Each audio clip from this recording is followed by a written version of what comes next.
City of Stevens Point Public Works Committee meeting, recorded May 8, 2023. Call the meeting of the City of Stevens Point Board of Public Works to order at 6:39 p.m. I never thought I would really share this meeting. I thought Lisa never misses this meeting. So anyhow, we just have informational items here, but I'll go ahead and ask Director Badoon to do the roll call, please. Oh, I can do the roll call. Oh, Trish, sorry. That's okay. Mayor Weiss, he's not. Alder Fischler? Here. Chris Tiffany? He's not here either? Who? New He's member. the new appointee. No, he's not here. No? I didn't hear anything about him not being. Alder Kneebone? Here. Alder Morrow? Here. Alder Kiemer? Here. And Alder Schuda? Here.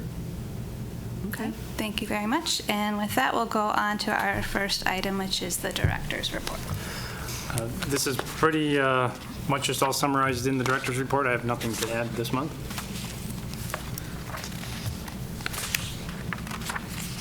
Motion to approve the director's report? Second. I'll second. All right. Any questions from the board? I might just make a comment, since the Plover River Crossing Trail Project is on the director's report. The committee, the crossing got a grant from the Community Foundation to erect interpretive signage, and we're working with representatives from the Ho-Chunk Nation, Potawatomi, Ojibwe, and Oneida, and the artist who did the mural on campus, Chris Sweet, to do the artwork on the trail signs to incorporate how Indigenous peoples used the land before it was Stevens Point. So it's really exciting. This has just happened in the last week or so. So just a little information on the Plover River Crossing and how it will be used as an education area as well as a transportation corridor. Thank you, Alder. Are there any questions or comments, I guess, from the audience? No? Okay. And with that, I guess we can just do we can vote all at once. You don't need a roll call. All right. All those in favor, please say aye. Aye. Any opposed? And that passes. And the next and final item is a presentation regarding swales, and I assume you have Yes, some I help have with this? Director Lemke with me, because swales is both a public works as well as public utilities component and element within our roadways. This has been something that's come up a few times in the past. People often ask about swales. I'm not going to get into any real details of swales if people have more questions. So this is a very, very high level. As you'll see, there's not necessarily a lot on the slides to get there, just some major points that really we want to share, and then a couple of illustrations to try to identify exactly why swales, probably more than anything else. So first and foremost, what is a swale? People have a variety of different ideas of what it is when they hear the word swale. So just a couple of definitions here. In reality, it's just a low point. That's really all it is. It's not defined to be something, of considerable size. It's really just a low point. And that's really what establishes. You have natural swales where, it may be wet and water collects, but really just geographically, it's a lower point where, by gravity, water will run. So within the context of the road, we're just looking for a place to collect water. Next slide. What a swale is not. And oftentimes what we get from people is asking what this swale is going to look like, and they usually describe a ditch. It's something, large and, deep. They're often usually suggesting or wondering about culverts beneath driveways and such, and that's, again, not really what we're doing. Now, a ditch, unfortunately, a swale can occur something naturally. A ditch is something that's actually man-made. It's excavated out there. The point here really is that a ditch is intended generally to convey water. So it moves water from wherever the snow, rain falls to some other point. And it generally has an outfall or someplace where the water collects. Where a swale is generally intended just to collect the water where it is. And that's really the big difference between the two. So we do have some ditches within the city where we just have to move water, where we might have another conveyance method we're just trying to connect it to, but more often than not, what we're adding are swales. We're just putting in a small depression. Next slide. So why do we use swales?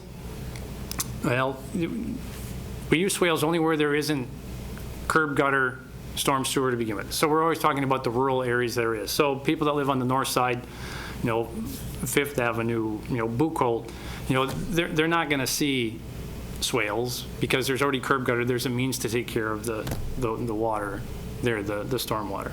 So we're really just talking about a portion of the city that we consider swales. So if we don't have curb and gutter, likely swales is something we're considering. With that, and I can let Director Lemke maybe comment a little bit more, but the general intent of the swales is, in essence, to do what the curb and gutter always does. We're trying to get the water off the road. However, we don't have a conveyance system, a pipe beneath there to move it. So we're accomplishing that with the swale. It's lower than the road. And what it actually does, though, is something much, much more, something that even storm sewer can't do, which is one of the major points as far as swales and why they are so important. And oftentimes when people might just say, well, geez, I don't want swales, why myself and Director Lemke are generally so adamant towards swales is really the next points here is they provide more benefits than even storm sewer does. And the first one there is that, it treats the stormwater. Now, we can argue exactly what it does, how does this accomplish it, but the more important part is that this is recognized by the Wisconsin Department of Natural Resources as a treatment option. So we're going to get credits for that, and I can talk a little bit more about that later, and I can let Director Lemke talk about it. So something that storm sewer doesn't provide to us, usually just the storm sewer throughout the other parts and then off to the river. So this is actually better if we can fill this. The other point there is that we keep the water where it is, and that's really the ultimate goal. In new developments, we're always looking for everybody to deal with stormwater on site. And hopefully everyone has heard that, what are you doing with stormwater? You're dealing with it on site. And this is the best approach to otherwise do that. If we're not conveying the water to some other point and off to the river, we want to deal with it on site. And the best way to do that is to create an area for that water to flow. And I'll have an illustration here later about why that's otherwise important. But that's a key point to dealing with swales, is trying to keep it there. And if we can keep it where it falls, it's less likely to cause flooding. Because flooding is the accumulation of stormwater, usually at a low point somewhere within the system. You'll get surcharging even in storm sewers. If people remember years back, Fifth and Grant was an area after some major event, that flooded out in that area. And that was even a sewered area, and it still flooded. So there's always the issue is, what do you do with the water? If we can keep it where it falls, we're generally going to be much better off. Director Lemke, anything to add to that? Well, I guess if we're going to talk treatment for a second, the best management practice that you pick for stormwater is important. As a city, we're permitted by the state, and we have to accomplish a certain amount of TSS reduction, total suspended solids, and a certain amount of peak flow reduction in a certain modeled storm. It's a 25-year type 2 distributed storm, something like that. And to Scott's point, when we pick a vegetated swale, because there's a living component to that, it has a treatment component to it. When we trap the water and infiltrate it, we don't get any TSS moving. So no suspended solids are moving when we do that. They're all staying there. So we get 100% treatment. Those numbers are really important to us as it relates to our permit, because the different areas of the city, each catchment it's called, you pick a little geographic area and say all the water in this area drains here, whether that's a low spot, whether that's a storm sewered area, and you model the TSS reduction and the peak flow reduction, and that's part of your permit in the end, or how you're accomplishing your minimum treatment requirements through your permit. So swales do it all. That doesn't mean they're perfect. We've all experienced frozen ground, and water doesn't go anywhere in frozen ground, right?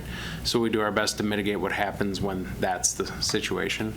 But yeah, that's why they're so valuable. And in areas where we don't have them, but they should be, we get 0 credit. So you're not using any approved BMP. At least with storm sewer pipes and the catch basins, we have sumps in those, which are meant to catch a certain amount of debris. We get a certain amount of treatment because we capture it there and we clean those out. With nothing on the road, we get 0 credit because it's sitting there. The water may infiltrate over time, but it's not infiltrating in a vegetated swale, so we don't get any credit. That's why over time, our numbers and our permit get way better when we install these BMPs, these swales.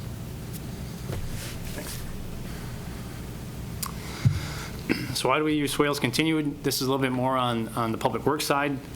You know, one of the reasons, especially for myself, we want to get the water off the road. You know, there are three things that will damage pavement more than other things. It's, you know, weight, so large vehicles traveling over roads, asphalt pavement especially is flexible pavement.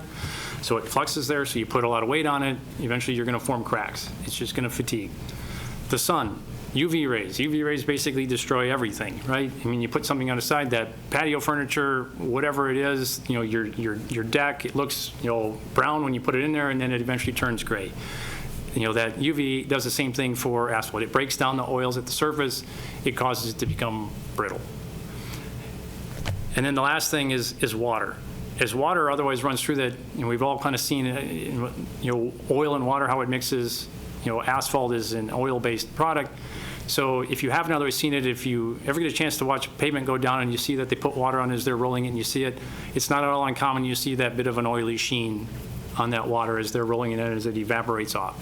And when water gets in there, it's going to pull some of those oils out. So if we can get the water off the road and we can keep those oils in there, the road is going to last longer. As well as to it then being the northern climate with freeze-thaw, if we allow water to sit on the road and it gets into any of the cracks, which are going to form, there's no way to prevent that.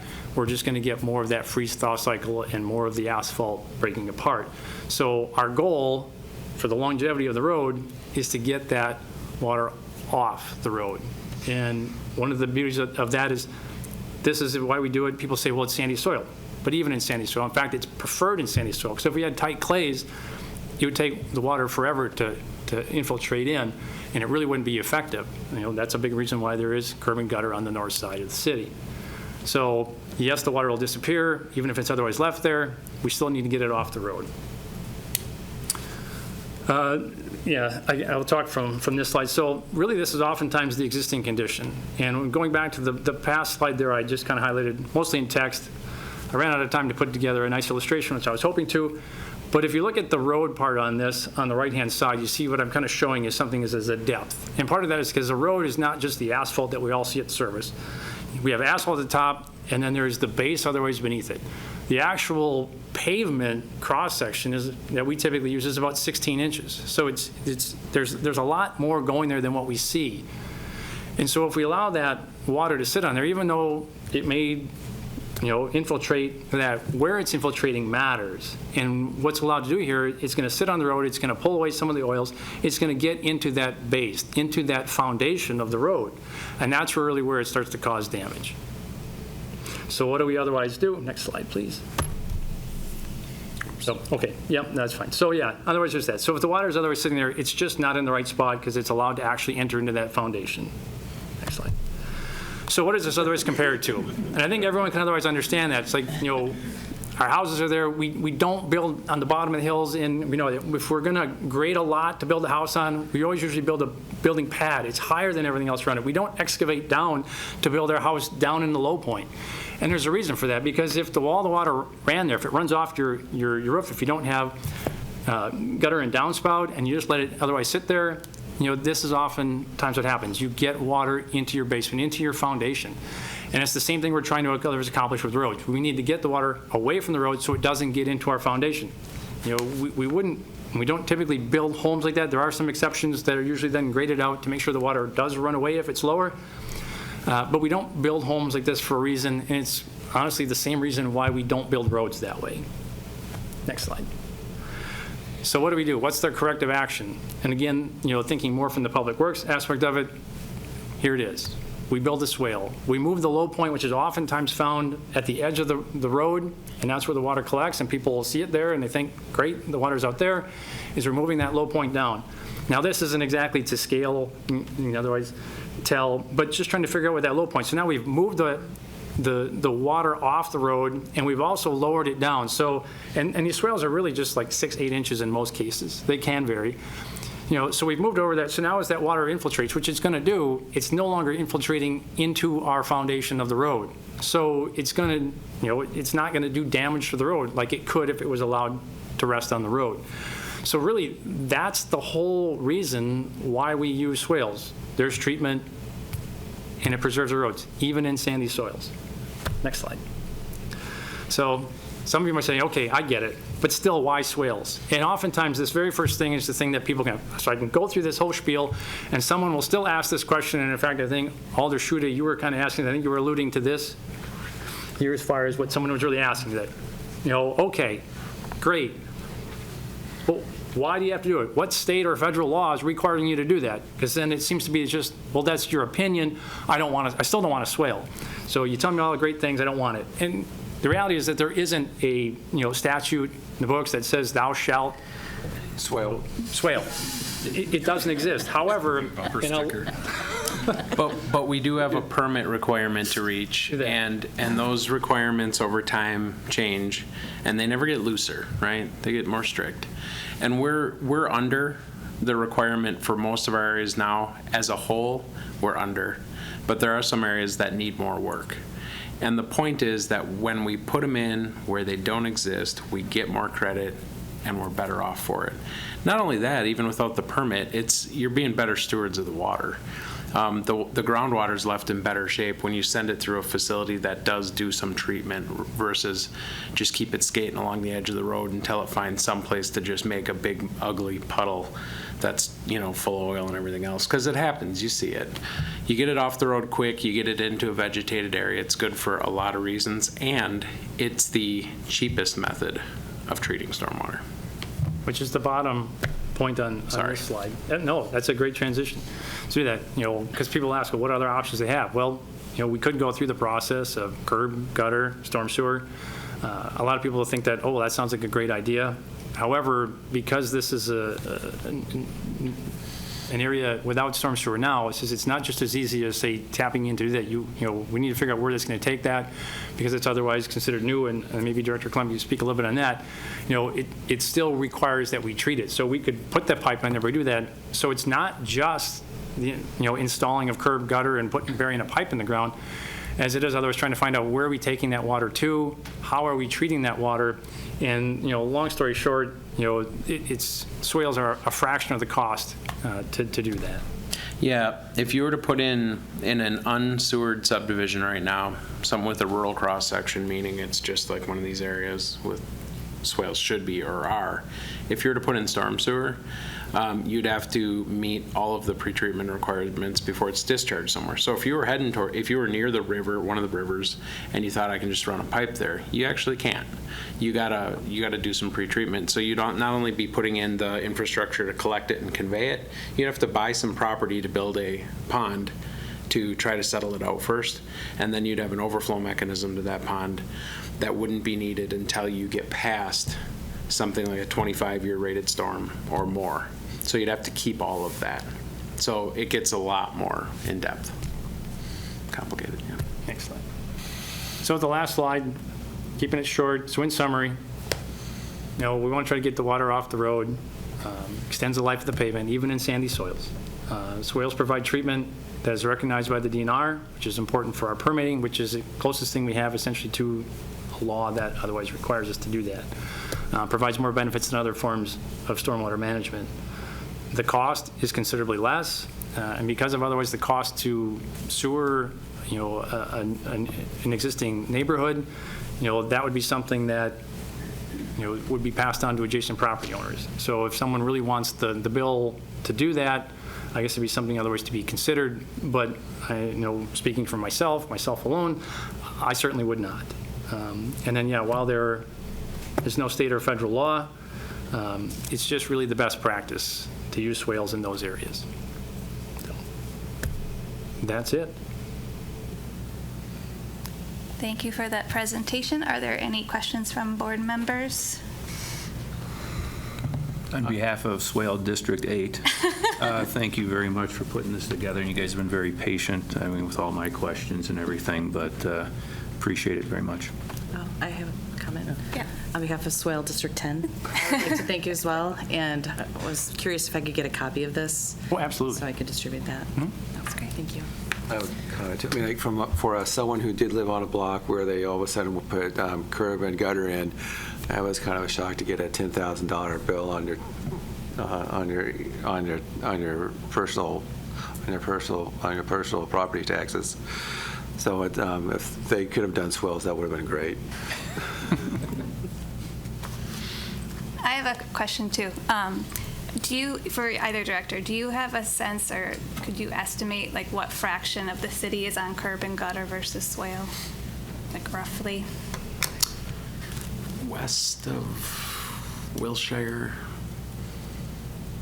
is pretty much curb and gutter. Okay. For the most part, so probably, it gets spread out. So acreage-wise, it's probably half and half. Density-wise, probably 60-40 on sewer versus not, for number of homes or something like that. Good to know. All right. Are there any questions from the audience? No? All right. Well, with that, our agenda is exhausted and we are adjourned at 7 p.m. That was a great meeting. Thanks. A video of this meeting is available for viewing on the city's website, stevenspoint.com/videos.